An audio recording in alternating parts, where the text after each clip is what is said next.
Yo Bakayalo Konoyalo, avant de commencer cette vidéo, je vais faire une petite dédicace à Crowstar. C'est lui qui a fait la demande sur le film Broly.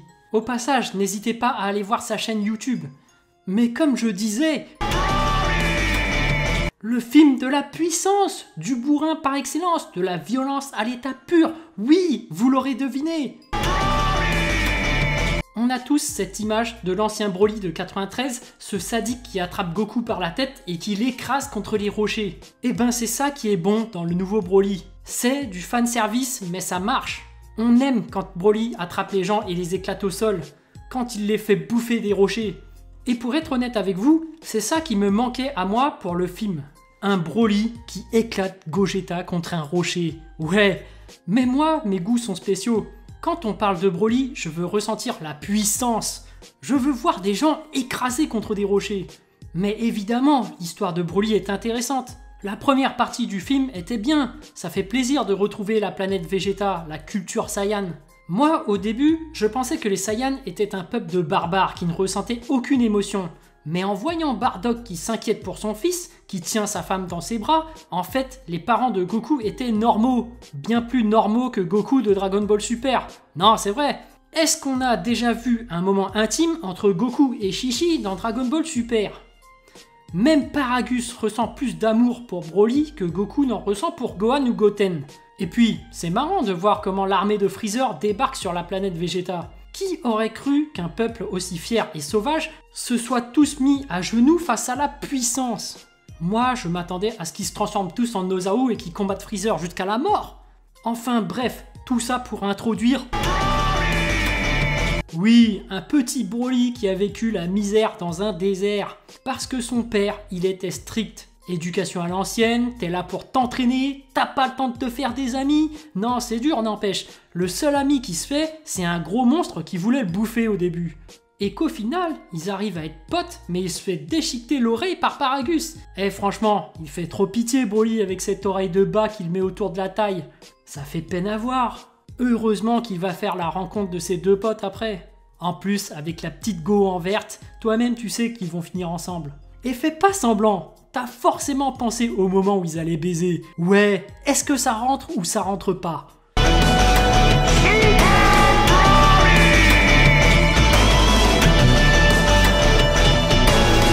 Non mais en vrai, ce Broly, il a quand même l'air moins énervé que le premier. Cette forme Ikari, on est d'accord que c'est de la merde, c'est encore moins puissant que le Super Saiyan. Mais pourquoi vous avez créé cette transformation intermédiaire?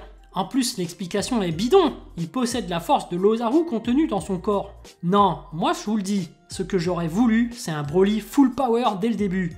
Ouais, celui avec les cheveux verts. Je voulais un Broly hyper baraque qui écrase Goku dans les rochers. Goku qui vient en SSJ1, il se fait écraser dans les rochers, il vient en SSJ God, c'est pareil, et il se transforme en SSJ Blue, c'est encore pareil. Et même, il vient en Ultra Instinct, il met un coup sur Broly qui n'a même pas mal, et que Broly ne parvienne pas à toucher Goku. Et qu'au final, Goku commence à s'épuiser d'esquiver et qu'il commence à flipper que Broly l'attrape. Ouais, ça aurait été un scénario de malade. Le Broly full power, le sauvage qui n'a peur de rien et qui écrase tout le monde. Mais bon, faut quand même admettre que Gogeta SSJ Blue a quand même la classe. C'est pas pour rien que Bandai a vendu autant de figurines de Gogeta et de Broly. Les deux sont les deux grosses icônes de Dragon Ball. Et c'est ce qui leur a rapporté le plus de pognon. Et c'est pour ça qu'on ne les verra jamais apparaître dans le manga original. Parce que d'un point de vue marketing, ça rapporterait beaucoup plus d'argent pour la Toei de créer un deuxième film, Le Retour de Broly, plutôt que de le faire apparaître dans un manga. Et oui, la seule apparition que Broly fait dans le manga, c'est pour promouvoir le film, c'est pour teaser. C'est carrément Toyotaro qui dit « Eh les gars, allez voir le film Broly au cinéma !» Mais oui, parce que tout simplement, le premier film a éclaté le nombre d'entrées au box-office du cinéma.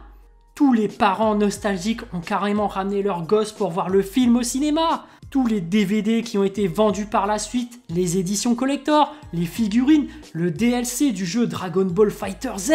Oui, la simple mise à jour du jeu pour avoir Broly et Gogeta, le Fighter Z Pass 2 coûte 24,99 €.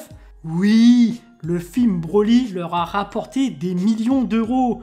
Même sans l'anime, Dragon Ball Super est le manga le plus rentable. ils ont littéralement éclaté le chiffre d'affaires de One Piece. Et pourtant, One Piece a essayé de faire la même chose avec le film Stampede, mais ça n'a même pas généré la moitié des recettes du film Broly. Et pourtant, le film Stampede, il était très bien. Mais voilà, tout simplement parce que c'est... Voilà, j'espère que cette vidéo vous a plu. En tout cas, moi, j'ai vraiment envie de savoir ce que vous avez ressenti et j'ai hâte de lire votre message en commentaire. Évidemment, un petit pouce bleu fait toujours plaisir pour un petit artisan comme moi. Et bien sûr, si vous voulez suivre toute l'actu de ma chaîne, abonnez-vous. Sur ce, je vous dis à plus.